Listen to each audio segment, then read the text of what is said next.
Hello, sunshines. It is the Sassy Show. I am Bethany, and today I am so honoured to be joined by Alice Lovegood, who is an iconic leader in terms of the adult entertainment industry, but combining education with conscious kink. And one of the things I love about Alice is the way that she will openly share stories, especially online, on Instagram, on TikTok, that are just funny as fuck, but brutally honest. And it's taught me so much. Alice, thank you for coming on. Hi, thank you for having me. What an introduction. Oh, and there's so many more things I could say. Oh, I feel all shy. Do you? I was quite shy to meet you because I was looking and scrummaging beneath the surface to find even more information about you, because that's what we do when we're nosy, pervy journalists. And you're not only running webinars as well as events and all the beautiful OnlyFans stuff, but you're also helping people one-to-one too, and you can help couples. So it's like you're really just getting into people's lives and being like, I can help you. Yeah, basically, I'm ADHD, so I get really bored and I'm like, oh, I want to do this now because that will teach you something new.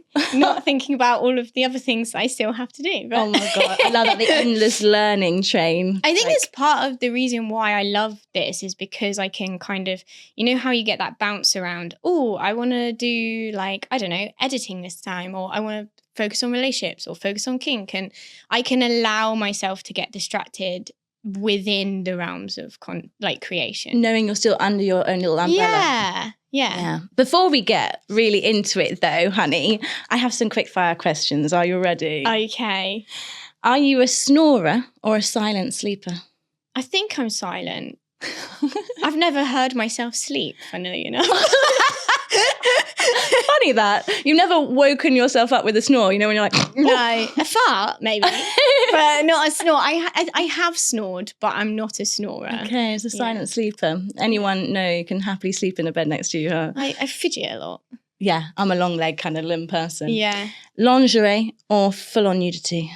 That's a difficult one because I like being naked, but I feel more comfortable with other people when I have lingerie on. Oh, okay. So what if we're on your own in a lake, you'd be very happy in your birthday suits? Yeah, but it's like I'm still trying to get comfortable with my body. Okay. And so I think being naked in front of others is difficult unless it's my husband. Yeah, there's a big security there, I guess. Yeah, like, he's me seen me in all sorts of states. So. And you do look very nice in some lingerie. I'm just going to put it out there. Feet, one of my favourite kinks. For you, is it sassy or nasty? So I'm like one of those chameleons that I'm a bit of a pick-me. I love to lean into anyone's kinks. So I get excited if they're excited by feet, but I wouldn't like create that myself if they weren't. Does that make sense? Okay, it's not like put your toe in my mouth, yes please. It's like, no, I'm like, oh, if you like it, then I'll do it type thing. I like how you said it was a pick-me trait. I have got a little, I'm like, oh, I'm going to do all the things that nobody else will do. I make you excited. I love that. It's like, I want the gold star pretty much in every class. Great. Tell me I'm good. I'm good, right? You're so good. Final quick fire question. Self-care or aftercare? Self-care, I think. Even after you've played with someone, is this something that you're needing? No, I like to be with someone when I've played with them. I need a lot of reassurance. That's like my main need in aftercare. But I think if it comes to just needing care, I'm sometimes better on my own because otherwise I'm still conscious of them and my brain's still busy there. Okay. So for you to really get in on like, how am I? Yeah. I need to go on my own, yeah. But like, I'm both really. I'm a baby. Give me all the care, honey. Yeah. I'm wondering how you find the time for self-care, as a little side question. Not very easily, but I'm getting better at it because I now know that it's kind of vital to have. But a lot of the time I have to incorporate that with like my husband. So last night we were doing colouring and watching cartoons and being small, which was nice. That's so lovely. That is a bit of self-care. Yeah. Colouring. Put the space light on, a bit incense. Like, the lava lamp in the corner. Yeah. That's what I'm seeing. I carry that thing with me everywhere. It goes in my suitcase. Really? Like the one that goes all on, makes it all spacey. Like a projection. Yeah. Oh, mystical, magical. We're actually here in Bristol, which is your area. It is, yes. And it's such a joy to come down here to get a little bit more insider information, because I'd love to know more about your origin story. We live in societies that are constantly shaming sex, porn, education around the two topics, kink and body image. So I'm wondering at what point, and if it was like a lightning bulb moment, that you realized, holy shit, I actually don't need to live by these silent, annoying standards. I can actually explore things on my own terms. Yeah, I think so.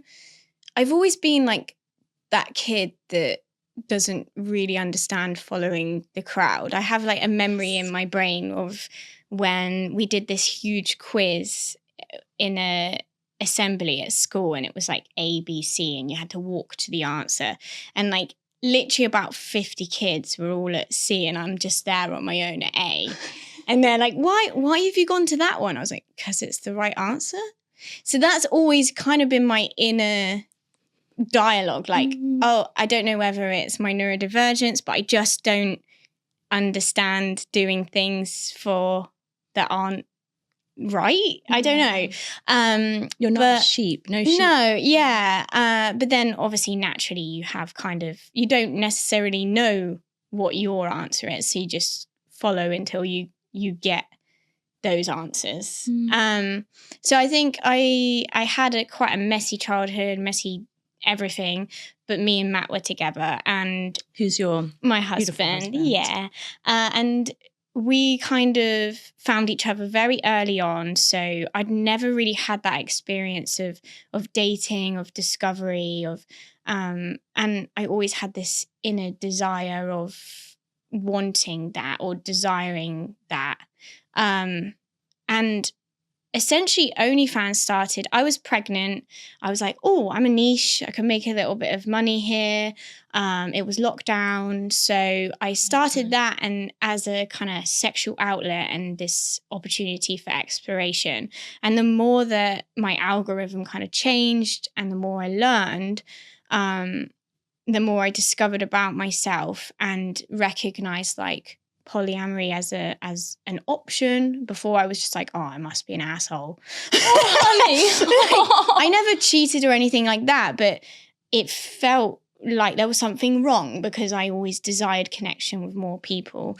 And essentially I just started to be able to sit with this, like, what do I want and how can I have what I want? And then started putting that into place, and then things just kind of changed really quickly. Okay. Did you have to let yourself ask those questions to start with? Like during that lockdown phase, you're pregnant. Did you have to actually confront any questions of, am I allowed to do this? Or did it just think, fuck it? Yeah, I think I definitely had this fear of what would happen. And I got to the point where it was like, I know that it's not actually fair on like Matt, because part of me resented him for this inability for me to have this experience. And so it got to the point where I was like, I think we need to break up because I think I'm non-monogamous. Okay. And then he said, well, why don't we just try? Like, either you leave me and I'm brokenhearted, or we could try and see how it goes. Which I think is a conversation a lot of couples or the one person in the relationship is quite scared to finally say, like, can we give this a go? Yeah, and because you carry this belief that, like, it's wrong and why do I want this? And, I've got everything that everybody always wants. I've got a husband and children and that, why is it not enough? Like, am I just not going to be happy no matter what? But he tried and we went really slowly and we made a lot of mistakes and now we're here. Multiple partners later. Yeah. And I can't believe that now, on an average Saturday, we could quite happily have a kinky orgy and it's just normal. And then I'm like, oh my God, like Matt was a virgin he was a virgin when he met me. So he'd only ever had one partner 3 years ago. And now he's King stud. Yeah, I know. What a stud. I actually say it's so mean. Like, I genuinely thought that he had a normal, like a kind of average dick. Like, you may, I was like, yeah, it's all right. It's just kind of average. It's just normal. Yeah. No, he has an absolutely fantastic penis. See, it's when you had the comparison that you're able to. Yeah, I was got like a couple of experiences in that, and obviously with OnlyFans, you get lots of penises in your inbox, and I'm like, babe, I've got to tell you something.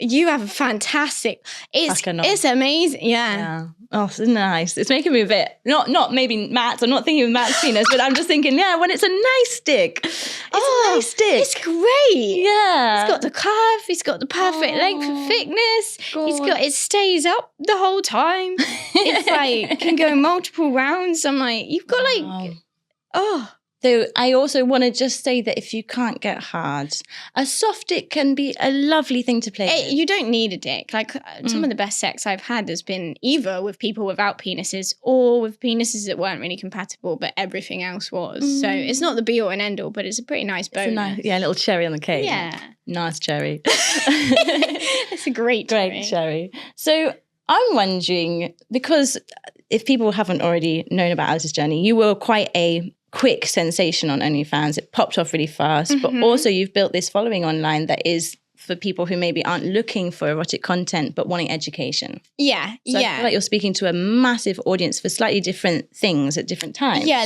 lots. It's a wide kind of audience of why they're there. It was really, really fast. Like I had been making content for a couple of years, but that it was quite generic and it didn't feel like my content. It just felt like I was being an OnlyFans person type thing, like copy pasta. But I had this inner desire I knew that was what I wanted to do, but I didn't know how to do it. Okay. And I've always been passionate about giving people information about their bodies to make informed decisions. I studied in midwifery. I loved the kind of that part of community midwifery where you're saying here's all your options and this is here's all of the education that you need to feel empowered and normal and able to make these decisions and supported and even understanding what's happening in your body. Understanding the process so that then you can apply that knowledge to make it kind of easier in yours. So that's always been the kind of thing that I'm good at.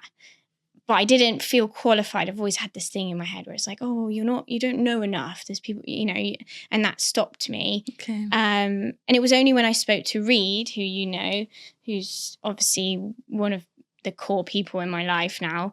I just messaged her and was like, I really want to do this, but I don't know how. And she's like, just do it. Just do it. It doesn't matter that you don't know everything because influencing is less about what you know and more about how you connect to people and what how they receive that information. Like you can be an expert doctor in something, but if someone can't connect to the message and doesn't understand it, it's not going to impact them.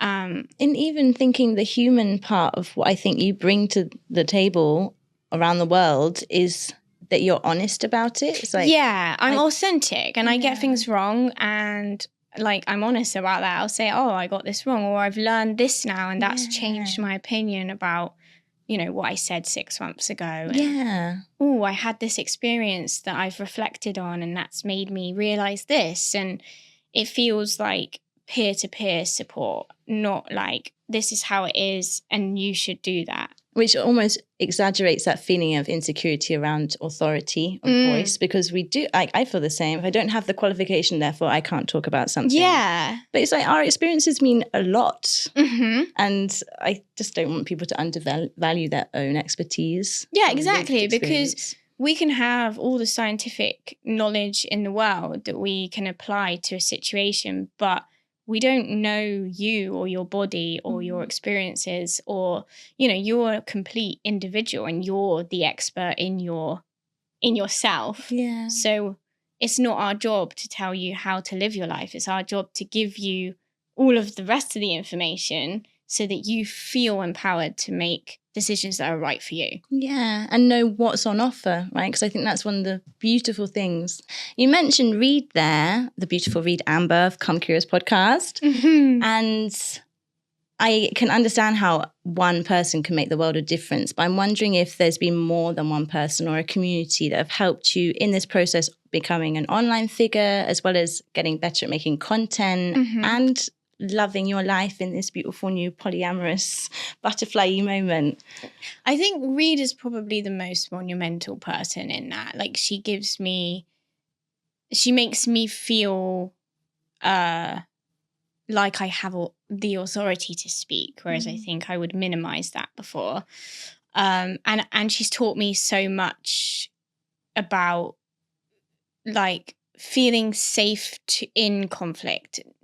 We have a connection that's so like real, but I think I carried with a lot of my relationships this like internal belief that if it wasn't easy for them, then they would leave. Okay. So I wouldn't necessarily feel safe to, you know, have a different opinion or share my own opinion because I was afraid that would make them not like me. Yeah. Whereas I do that all the time, Alice. Okay, yeah, that people pleaser. Whereas with Reed, I feel very safe to be myself. And even if there is an experience that we perhaps like piss each other off, or then it's not that it doesn't matter, but we're both committed to put the work in for that to be okay. Yeah. And I'd not experienced that before. So I think it taught me so much about boundaries and about what to expect from, like, that it's okay to have expectations from people, and that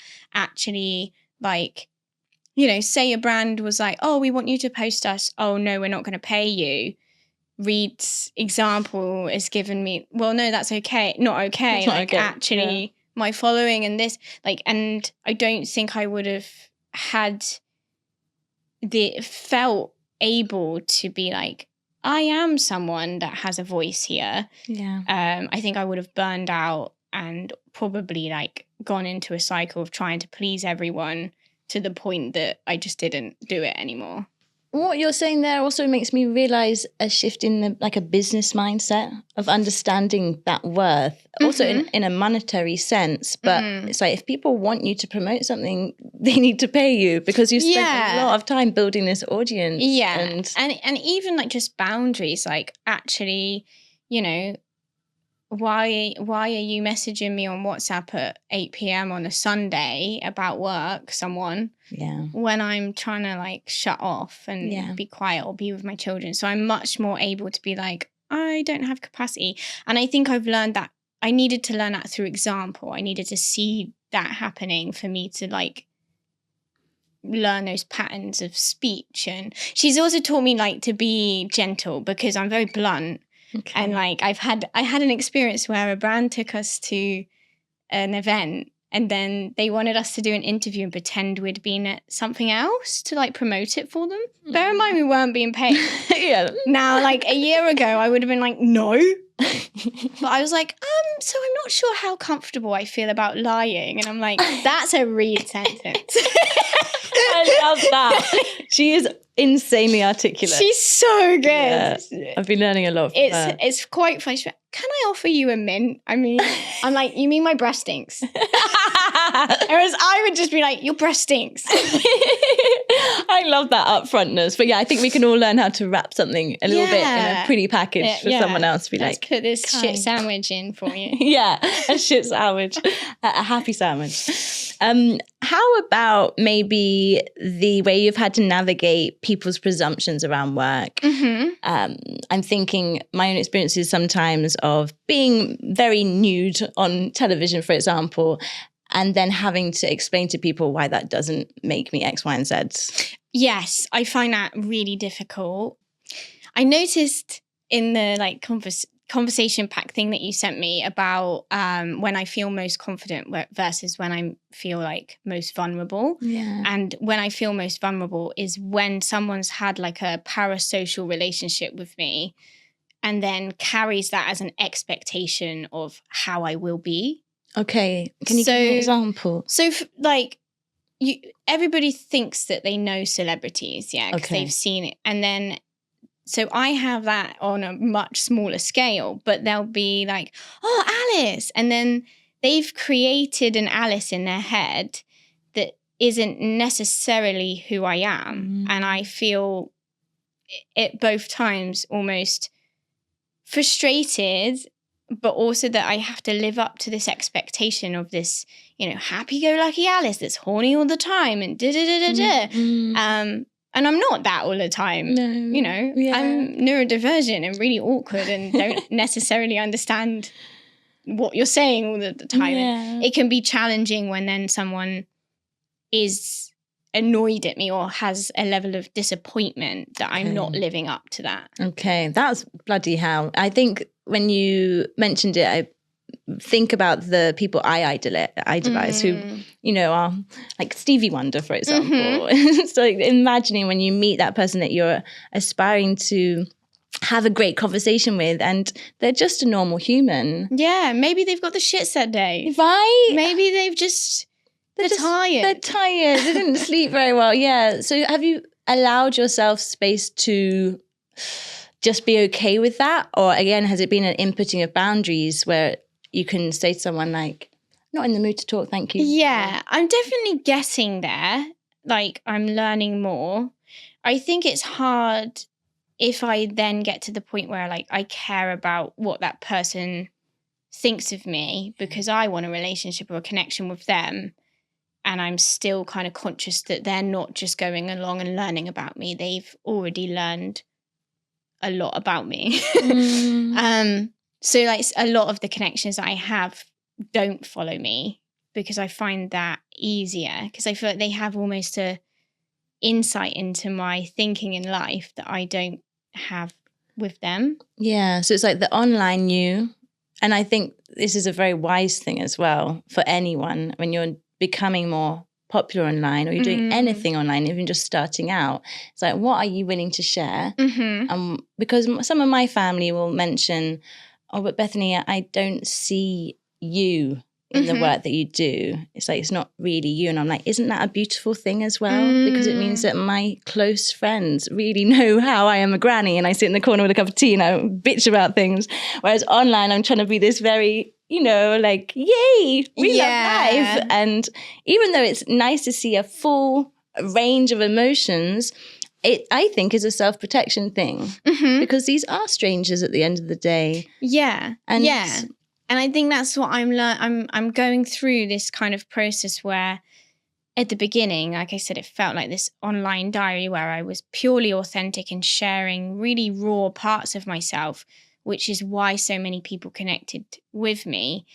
And then it kind of became, I distanced myself from that and I'm learning like, how can I do that while still having a level of feeling private and protected? Yeah. So it's a balance. And part of that is like, who follows me, because a lot of the things I share online are reflections of experiences. Yeah. But now that I've got to the point with where the following is so big, those people follow me and they might receive what I say or what I reflect on personally, even though it probably isn't intended in that way. So it's like, how can I keep them private and me private while still sharing these reflections I have? Yeah, I was thinking how if it's like, I actually don't care what they think, it says a lot about the interaction. But like, well, if that person wasn't very respectful to me, then I am going to slag them off in my newsletter. Oh yeah, like that. There was a guy I did one. He didn't make me. He came so fast, which is fine. Like that happens. But then I was like, okay, and like moved his hand. He's like, I've got an old sports injury. Actually, it's quite late. And I'm like, oh my God. Wow. Selfish.com. Oh my. Wow. I've got a sports injury. I need to use that one. Oh, sorry. Sports injury. Sports injury. I can't do anymore. Yeah. I've got, a dentistry injury. Yeah. I can't smell. I don't know. All the things. Who knows? Bloody hell. But yeah, no, I can see that must be quite a process. And maybe there's things like artistic license that can come in, you know. It's like, I'm just going to sandwich together 3 different stories from 3 different moments. And so hopefully everyone can just believe that it's not about them. Hopefully. Yeah. The next section of this interview, Alice, is Sassy Poses time because, you know, visual being over here. So I'm wondering, someone's scrolling, they found you on OnlyFans. What can they expect to see as maybe a thumbnail of Alice? Okay. I think I know this. Yeah. I'm gonna do my. I'm scared. Right, it's all good. I'm gonna. with maybe something else going on down here. Maybe That's some skills, honey. It's my. I see if I can do it. There we go. We can need to get them above my, like, round my head. We're not as flexible. Oh, do you think it's the sexy trousers that are limiting the stretch? I wish I could do that, but it's not going really. Yeah. My mum used to put my feet behind my head and spin me like a spinning top. Oh, that's so cute. People always like, what's your stretching routine? I'm like, hypermobility. Yeah, born this way, baby. It's a condition. It's good for one thing. Yeah, and you're utilising that one thing very well. Sassy pose for, we see you, it's this lazy Sunday. Everyone's chilling in the house. You're on the sofa. What's your position? Oh, it's a sluggy, fully slibberling down. Yeah. Slibberling. I don't know if that's a word. I lie. I can't like sit. Ah. I'm usually in bed. Oh, mostly. nice. I'm either in bed or like up and about. I don't do sofa very well. Oh, I see. Okay. Yeah. So it's like full on resting or let's get moving. Even like when I'm doing like laptop work, I'm in bed lying down. Okay. Yeah. That's lovely. Yeah, I don't know why I got a really nice 5-bed house when I spend all of my time in my bedroom. Just one room. Yeah. It's probably because I want to escape from the children as well. Yes. Like, they can all take a room each. Yeah. You can just be on your own room. Yeah. If I'm in the sitting room, they're just running everywhere. How about post-play session? Obviously, it might depend on the play, on what's been exercised, but what's like a pose that makes you feel... like... Is that messed up hair? Yeah, they'll be here. Oh. You go in the nook. You know the nook? It's a snuggle. That's sweet. This bit, that I lay my head there. You know what? I heard someone at a play party recently. We had to describe to each other something we loved receiving from someone else. And they were whispering into our ears what that thing was. And a gentleman said, I love it when someone rests their head on my chest. And I was like, oh my God, I love that. So I also am feeling the same with the nook. Yeah, we call it the nook. The nook. Although I used to fit so well in that nook, and now he's like gym bod. They like roll off. Rolling off the muscle. Yeah. My other partner is a lot smaller and I fit a little bit easier in there. Oh, that's cute. Can I share what my post-play thing might be? I think because I'm a foot fan, I like to snuggle near the end of the body. Mm-hmm. Obviously, I want to be like as connected as possible, but sometimes I just need to hold the feet. Yeah. It's a very interesting thing. Would you say you're like a foot fetishist then, or is it just like a foot kink? I don't know if I know the difference. So a fetish, the definition and the difference is that a kink is like add in a bit of spice or salt to your dinner. Okay. The fetish is the dinner itself. I have to have it. Yeah. Okay, so it's a fetish. Oh, no, I'm thinking, do I need it? If someone didn't have it. But if you don't have it, you can always, if you have to either think about it. Okay. Or have it to orgasm, that's a fetish. What if though I've got so many fetishes and I can like go through the index? I'm like, today's not a foot day, but today is definitely, I'm thinking about exhibitionism and now I'm going to come. I wonder if there's like, because I'm similar so mine is like stretching. Okay. Yeah. I love that, by the way. Big similar achievement kind of. Yeah, achievement thing. Yeah. But it's related to like some levels of CNC and things. So I have to have something under the umbrella of that. Okay. And if I don't have it there, then I have it here. Right in the imagination. Yeah. Then maybe with feet, it's more a kink. Mm-hmm. Yeah, is that right? That's the right. Yeah, so it's just like, if it's there, I'm like, oh, yummy, salt and pepper. extra wow. But if someone didn't have feet and I was still having a lovely connection with them, it's very sexy, I don't think I'd even have to pretend they had feet to still enjoy their company. Okay. But then there's enjoyment and then there's orgasm. Okay. So True. People who have a fetish, you could have great sex, but to come, they need to have that.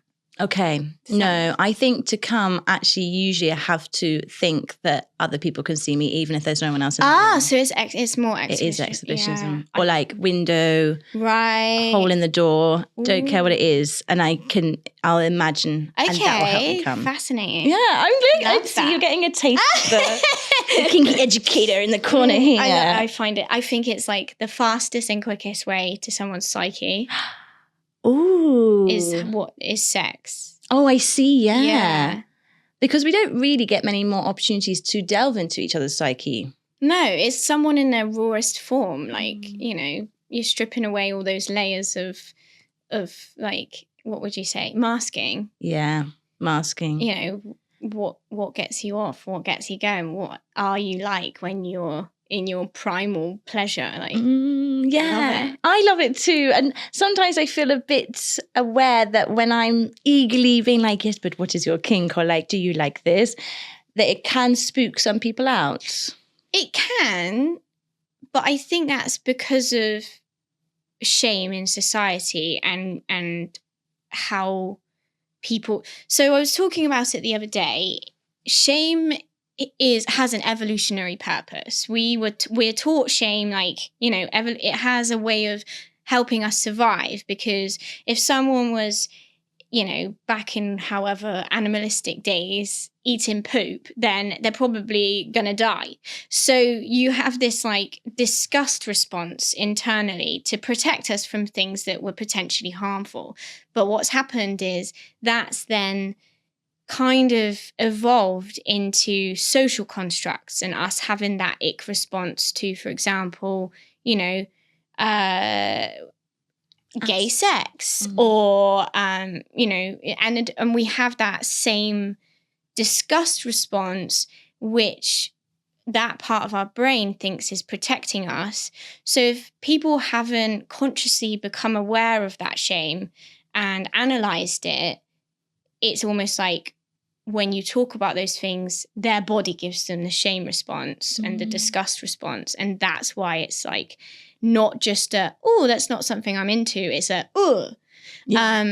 but by talking about it, you're countering that shame. Like you're creating the more that they have an experience where it doesn't result negatively, the more their brain's going to go, oh, actually, that's perhaps over, that's not, I don't need that anymore. Yeah. That's safe. Yeah. I can talk about that thing. And I think that's what's happened via my content for so many people. They're like, I thought that this was really gross, and now I've realized that loads of people like it.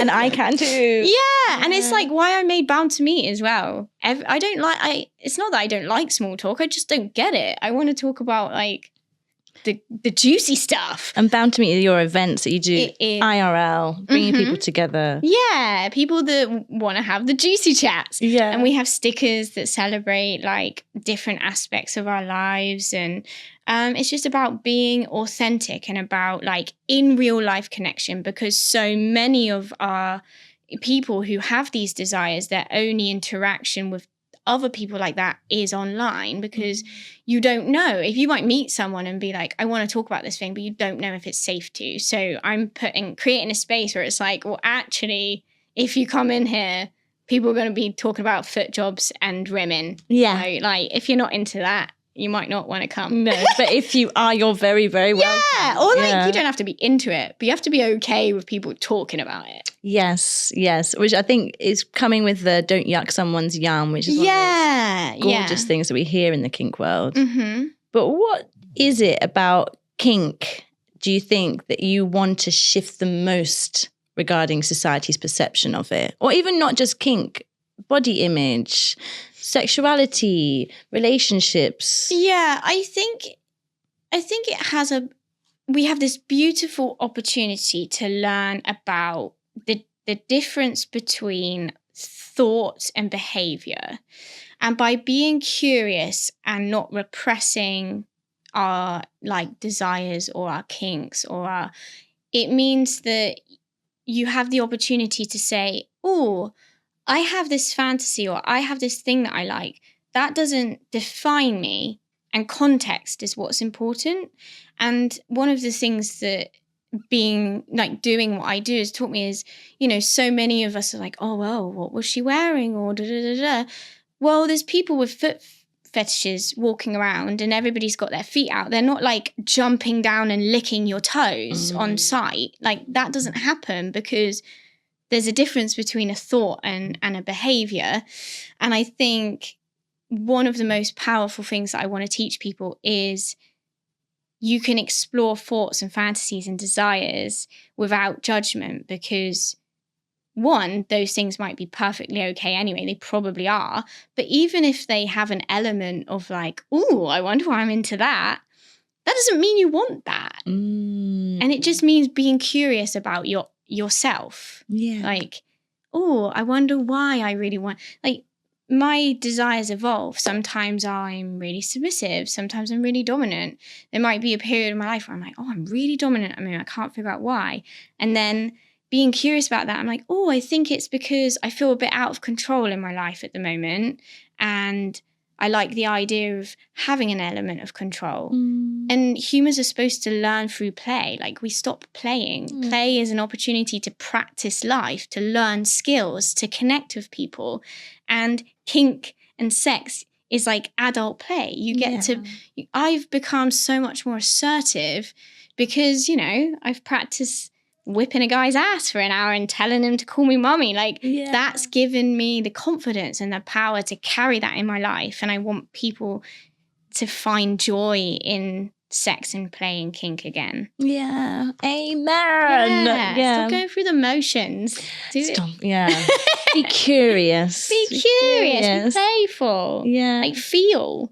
And I really resonate when you were saying, when you recognize you're feeling more dominant, what's changed in your life? Because as much as I love the idea of not having to pathologize everything, it is quite an interesting telltale sign that something might have shifted. And I like the fact that it might open the door for that to be explored without necessarily knowing all the answers, but still feeling like you're benefiting somehow in your actual well-being. Yeah, absolutely. What I'm seeking sexually usually gives me an indication of what I'm feeling and what I need.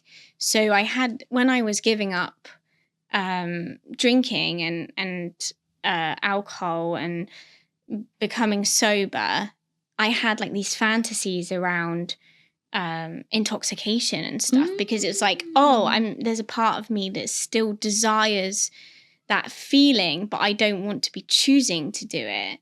And it, like, I love unpicking it all and being like, oh, why do I want this? And sometimes it's just like, oh, maybe I just need some impact and some sensation, or maybe I want to feel like chased and hunted, or maybe I want to feel like I'm overcoming a challenge, and I can have those experiences, and that provides me with like a sense of relief and an escape a little bit. And also, I'm thinking personally how a new one for me in the last few months has been wanting to just like grab people's faces, slap them silly, and stick my fingers up their nose. Oh! And just like push them down, make them go down on me.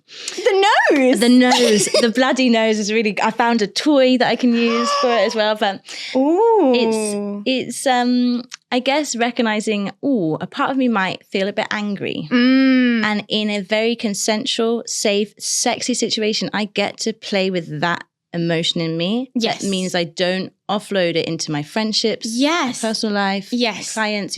I'm not going to be like, I hate you all. Because you get to. Yeah, because we're taught as we grow to stifle, but actually there's so much evidence that actually just amplifies a feeling. And the way to move through it is to express it, and you can do that in kink. And so me and my husband do it all the time. Like, we might be like, let's do CNC, and we're like, and like fight each other. It's playful. There's like consent and safe words and things to protect us, but we just needed to go a bit nuts for a while. You blow off some steam. Yeah. The primal play for me is always quite deeply fulfilling. It's like, I'm not a human anymore. I'm just growling and I'm just all those. Yeah. And then someone's with you in that and doing it, feeling it with you without like judgment or expectation. It's beautiful. The dream. Like, I'm really into Tantra at the moment. I'm very much like, the type of sex that I'm desiring is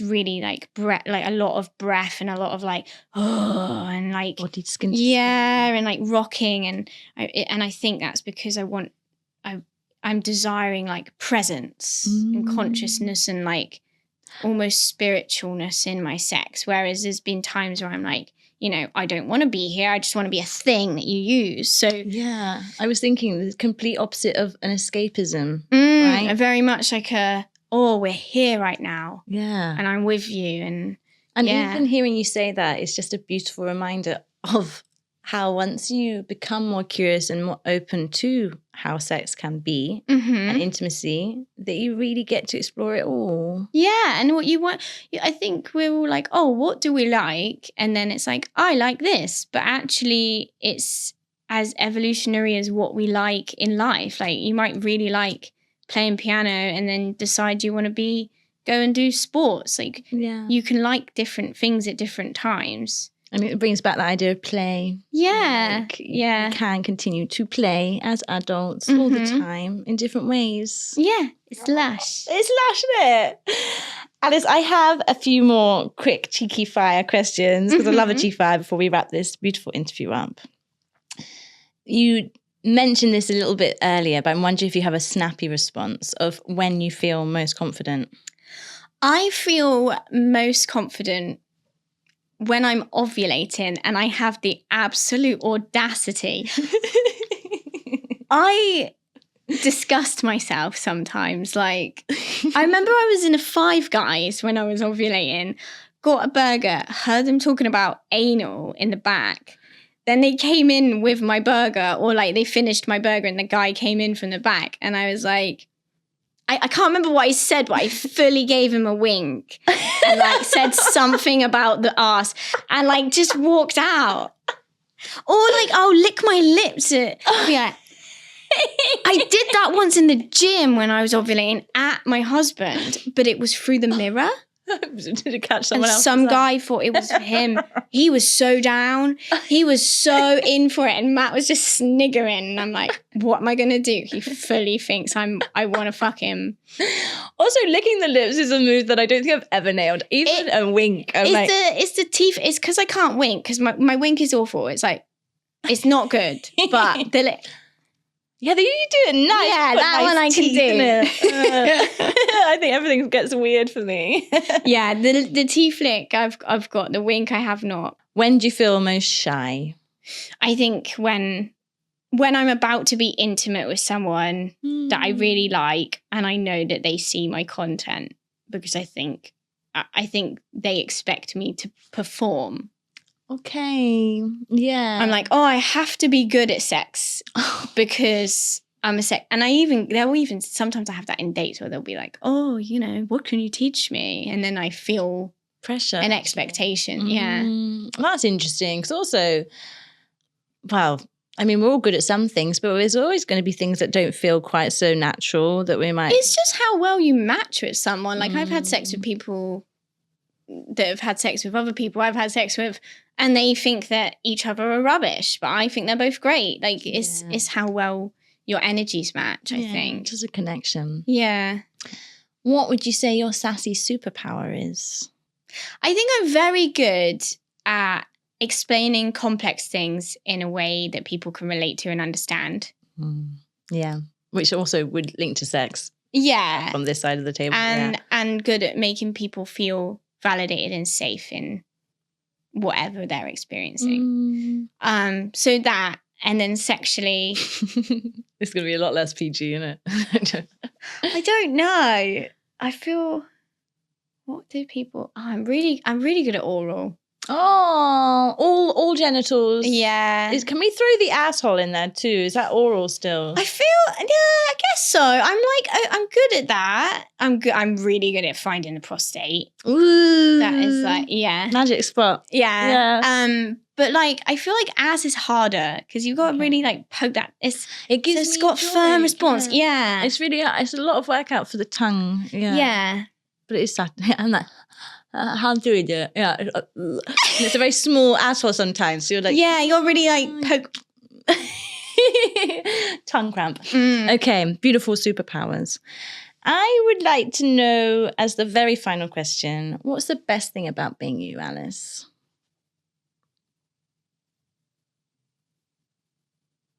I love that, like, I feel like I have an inability to hate people. Holy moly. Like, I just, like, I might come to a point where I don't want to be in their life or I don't want them in my life. But I have such a deep understanding of we are like this makeup of experience and genes, and that I genuinely, even people that have caused me a lot of harm, I do not hate them. So you're very empathetic and forgiving and just it's more, like understanding. I just think it is what it is. Like, people are who they are. That's going to serve you. I feel like it's going to help your blood pressure a lot, you know, because anger and hatred and holding a grudge, it eats away at us. Yeah, I might have a moment, you know.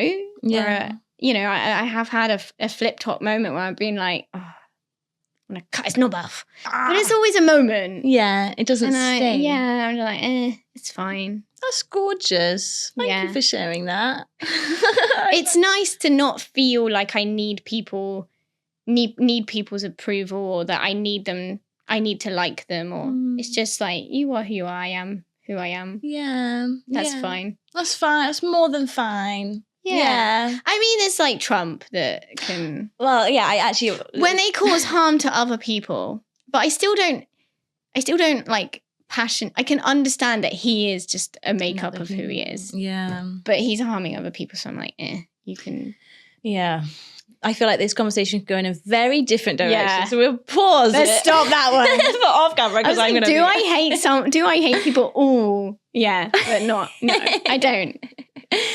But talking about how much I love you, Alice, can you tell our gorgeous audience where they can find out more of your work if they want to come to an event? Absolutely. So if you really enjoyed learning about kinks, because it's my favourite thing ever, and you want to learn about your own kinks, I currently am giving everyone that signs up to my newsletter a free kink exploration form. Yes.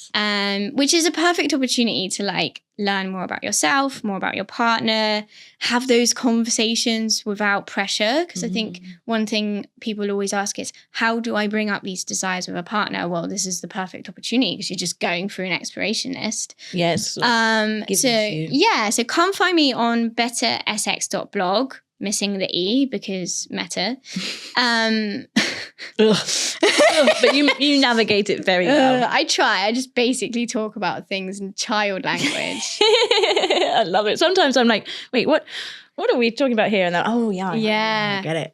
But that's how I actually speak. So come along, find that, and then you can sign up to my newsletter on my website, which is the same, bettersx.blog. And you can find me on OnlyFans. I do like kinky tutorials and sex tutorials, like how to make the most of a missionary and how to squirt and how to suck dick well. I've had many a compliment on that video, yeah. Oh, I bet. Well, I was going to say, I was in the middle of a Kit Kat club in Berlin. Yeah. And a random man came over and talked to me.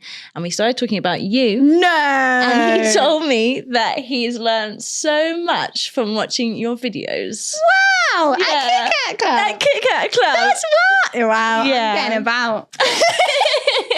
So yeah, it's proof. Lots of proof. That's where I had the threesome with the Brazilian dancer at Kit Kat club. My favourite. I think I heard about this where you didn't like an old man staring. No, I didn't. And I made a mistake because I concentrated on the oldness, and actually it was because he was trying to touch us without consent. But in my brain, I was imagining him And an identifying feature was that he was old. But then people were like, oh, you didn't like him because he was old. No, I didn't like him because he didn't ask my consent. Right. Yes. You know? Yes. And if he just happened to be old. That was my identifying. Yeah. But the Brazilian wow, that's a dance. compliment, though. Yeah. Thank you, man from Kit Kat Club.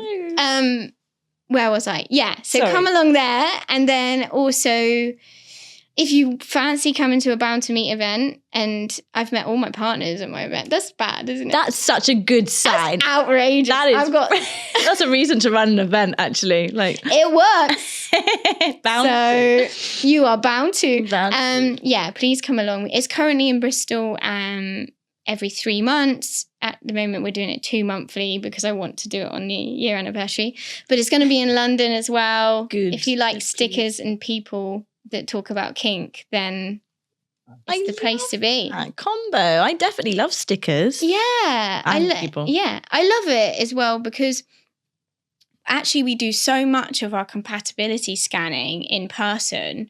So even if you go on like 100 dates, you would, if you go to Bound to Meet, you've like received the same information as 100 dates. Because I've done the work on, you know, if they're into kink, if they're like non-monogamous or like, you know, comfortable with non-monogamy, or if they're comfortable with queerness. I basically put 100 really cool people in a room together that have the same interests. And then you can go around and do like 2 years worth of dating in a night. That's so true, because I think one of the harder conversations is like, what do you want from a relationship and what do you expect? So it's all there. Yeah, like conversation starters. Yeah. Well, as well, we have people who are born like female. We have this thing where when we meet a potential partner, we smell them. We're not conscious of it, but we're smelling whether they're genetically compatible with us. Is that also so we can smell if it's incestuous? So yeah. So if they're going to be, and if the smell isn't right, we won't be able to be attracted to them. Damn. So we might be like really working online on and then you meet them and you're like, oh no, and I'm not sure why, and they feel rejected, but it's actually because subconsciously our primal selves don't match, which is a very good thing to let lead you, I think. Yeah. You know, when you're like, oh, there's something not quite, but I'm going to carry on anyway, and then 3 months later you're like, right, I should have trusted my nose. I know, those flags were waving. Yeah, I feel the same about a good kiss. If it's a bad kiss on the first kiss, I'm like, I'm not sure that's a good sign. Yeah, some people just aren't. But I think sometimes I kiss people and I'm sure they're fine with kissing other people, and they're all like toothy, and I've got a tiny little mouth, so like no teeth here. Alice, thank you so much for coming on. I think we could chat for hours. Yeah, I know. It's so fun. I hope that you will chat more in other ways, much more. But yeah, this has been delightful. Yes, thank you for having me. It's been amazing. I've really enjoyed myself. Okay. Okay, I love ending with a little hug. 4'11", I am. I'm very small. If you enjoyed this episode of The Sassy Show, then be sure to dip into our archives, because, honey, we've got 100+ episodes just waiting for you to absorb. Find us on all major streaming platforms, The Sassy Show. We're on Instagram and TikTok at _The Sassy Show. And I have been your host, Bethany, aka BX Sassy. And you can also subscribe to my very special Sassy newsletter over on Substack, BX Sassy. As always, I would love to hear what your thoughts are in response to some of these conversations. How has it felt for you to dip into your sassy side? Are you wanting to become more liberated? Maybe it's just about time that you took that first step and went to the kink party. Spread the sassy word with me, babies.